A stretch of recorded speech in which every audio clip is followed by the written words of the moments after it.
these days that can seem counterintuitive because we live in such an instantaneous age. We want everything right away, whether it's an Uber or your favorite TV show, and we want it tailored to our exact preferences and beliefs. We fill our Twitter feed with voices that confirm rather than challenge our views. If we dislike someone's Facebook post, we just unfollow them, we unfriend them.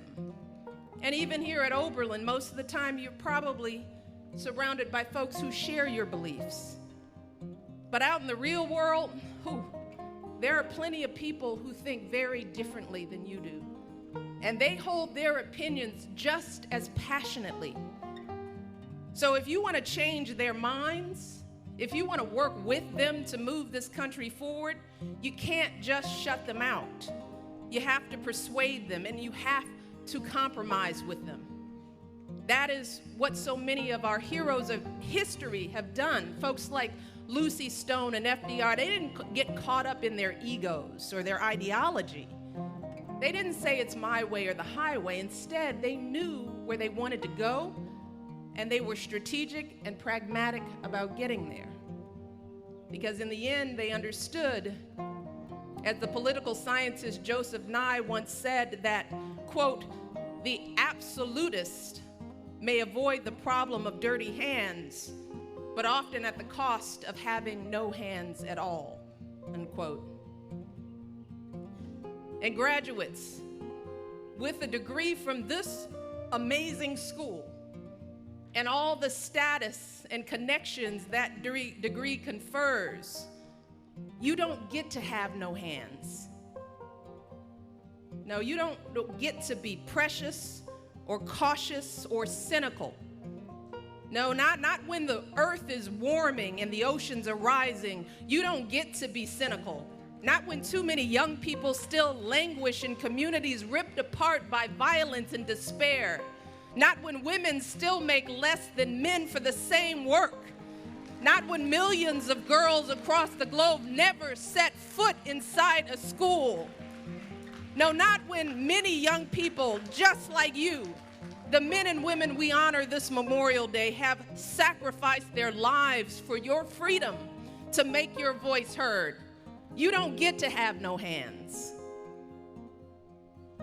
You see, in his speech to those Oberlin graduates 50 years ago, Dr. King urged them, as Julia said, not to sleep through the civil rights revolution that was raging across this country.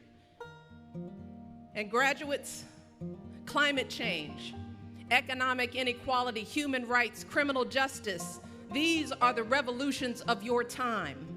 And you have as much responsibility and just as much power to wake up and play your part in our great American story, because it is absolutely still possible to make a difference. The great moments of our history are not decades in our past. They're happening right now, today, in our lifetimes. Just think about the folks who are winning those battles state by state, city by city, to ensure that everyone in this country can marry the person they love.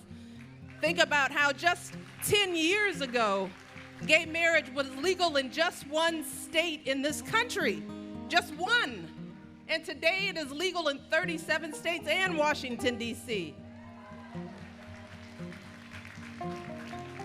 Think about those elections in 2008 and 2012, when idealistic young people like all of you worked long hours for little money and less sleep, pounding the pavement for months, talking to folks about what was at stake.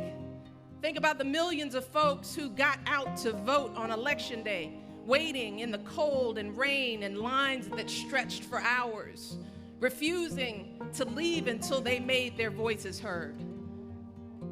And finally, think about how even with all the gridlock and polarization in Washington, we have made so much change these past 6 years.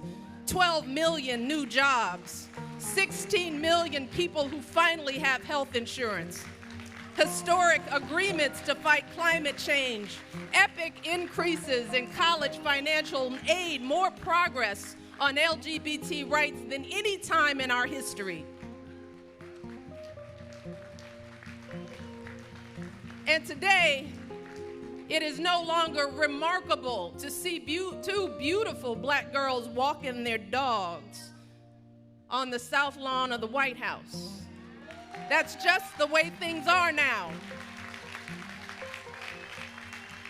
See, graduates, this is what happens when you turn your attention outward and decide to brave the noise and engage yourself in the struggles of our time. And that's why in his remarks 50 years ago, Dr. King urged the class of '65 to stand up and be a concerned generation. And graduates, that call to action applies just as much to all of you today. And I want to be very clear. Every city ordinance, every ballot measure, every law on the books in this country, that is your concern.